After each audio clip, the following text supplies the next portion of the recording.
Hey guys, Kyle the Death Knight of Anime here, bringing you my manga chapter review for Boku no Hero Academia, or My Hero Academia, chapter 135. I'm sorry this review is so late, guys. It's just that after I did the One Piece review, I was just kind of tired, so I just decided to lay down a bit. But yeah, I'm here to do it now, so let's get into it.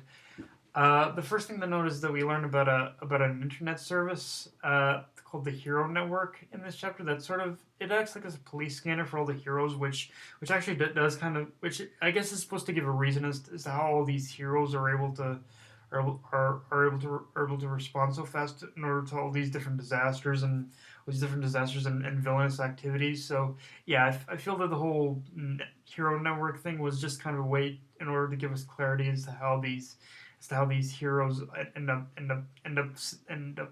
on time and saving the day so fast. So yeah, it's basically through this whole Hero Network internet service. So that was pretty cool.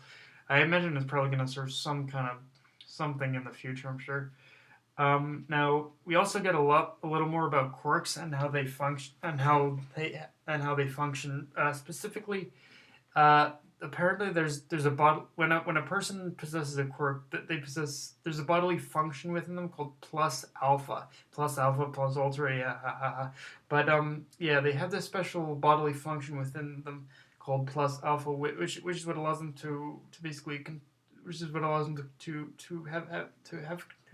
actually have control over their quirk. And supposedly this particular bodily function is basically what this whole quirk what this whole drug on the market. I was suppressed this whole quirk what's whole quirk this whole quirk drug on the market is targeting. Like the drug itself targets the whole plus alpha gene in a quirk user. So yeah, it is good to know that it is good to know that we got. It's like one of those things where we definitely got a lot. We definitely got. It's nice to know that we get a little bit of more clarity on how these quirks works.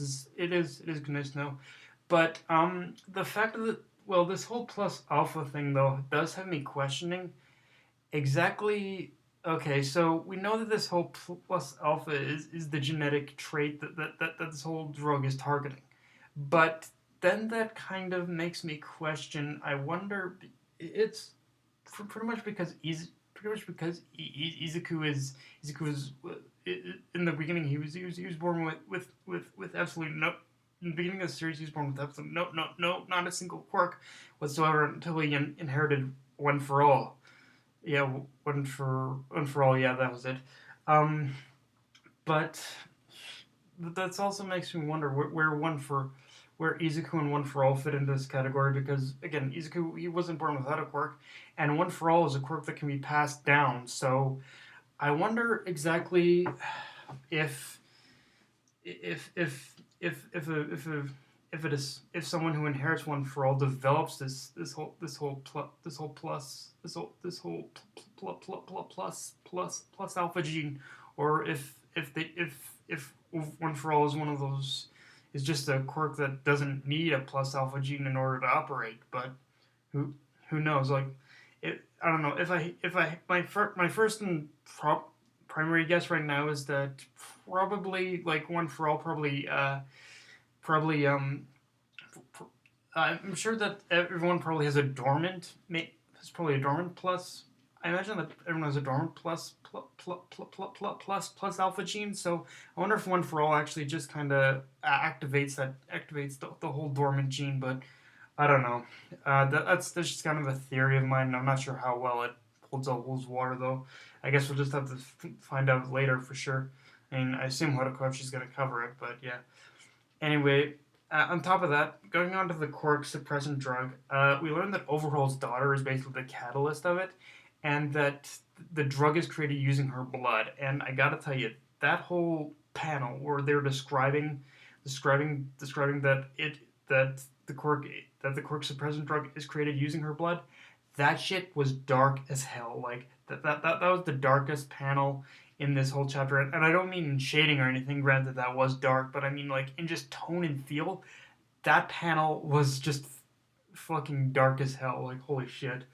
Um, yeah, it does make me seriously though, it does make me wonder exactly how much blood has this girl been giving? Like, I'm surprised how much blood does this girl have to give yet? Like, I imagine her blood can only go so.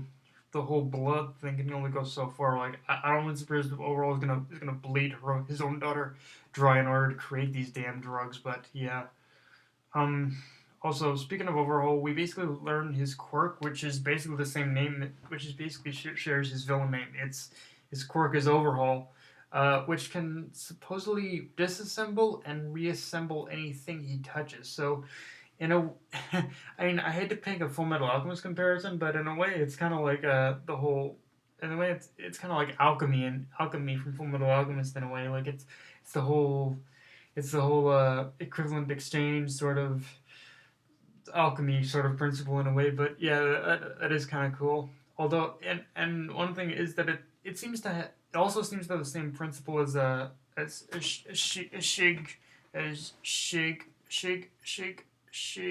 Araki's quirk, but Shigaraki's quirk just kind of stops at the breaking apart thing. It doesn't reassemble anything, so it is kind of like there both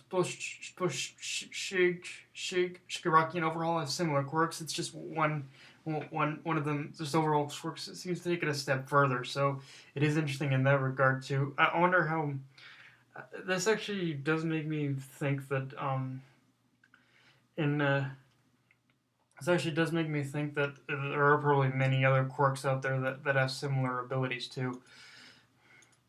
Also, yeah, but yeah. Now moving on.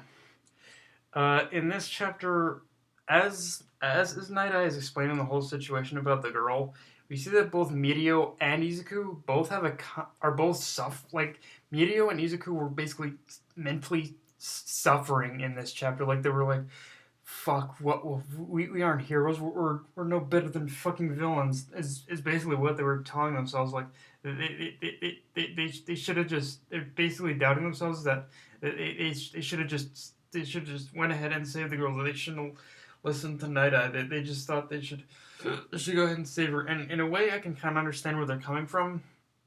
And yet at the same time, I think we didn't even know they didn't even know the extent of their power. So it's like one of those things where it's probably would have been better if they did save the girl, but who knows if it really would have worked out since they didn't even know his power anything. So yeah. But you can definitely see it was affecting them because they were both feeling distress, regret, and doubt about distress and regret about the whole thing, as well as they were doubting themselves as heroes after learning all this. And okay, I kind of see this whole mentality they're going through right now in two different ways. The first going two different ways. The first way is that I think they're probably gonna let. First way is that they're gonna let their egos completely get. They're gonna let their egos get the better of them, and their egos and their will to, and their hope to fix their mistake. They're just probably gonna get the better of them, and they're probably not even gonna. They're probably gonna fail at their mission. That's my first theory. Um, and in that scenario, I imagine Nada is gonna place all the blame on Izuku, but I wouldn't mind if he played Mirio too, because the thing about it is that Night Eye puts Mirio on such a pedestal that I actually want Night Eye to think, okay, Night Eye to berate Mirio for the fact that okay, maybe Mirio isn't so perfect after all, but yeah. But that's the first theory. The second theory is that they do succeed in rescuing the girl, and in that scenario, I can imagine it being where Night Eye is gonna have no other choice but to pretty much actually praise Izuku. Like in either case here, I really want Night Eye to in some way acknowledge Izuku's abilities and his and just his determination in order to be All Might's successor. Like that's the one thing that I'm really hoping Izuku's gonna get out of this is a little more respect from of course Night Eye. And yeah, I'm just hoping that does actually end up being the case. Um, one thing I want to note about this episode, about this chapter, that is that there was a certain is that there was a character. He was a black guy. I'm not gonna sugarcoat. He was a black guy. He was a black guy hero in there, and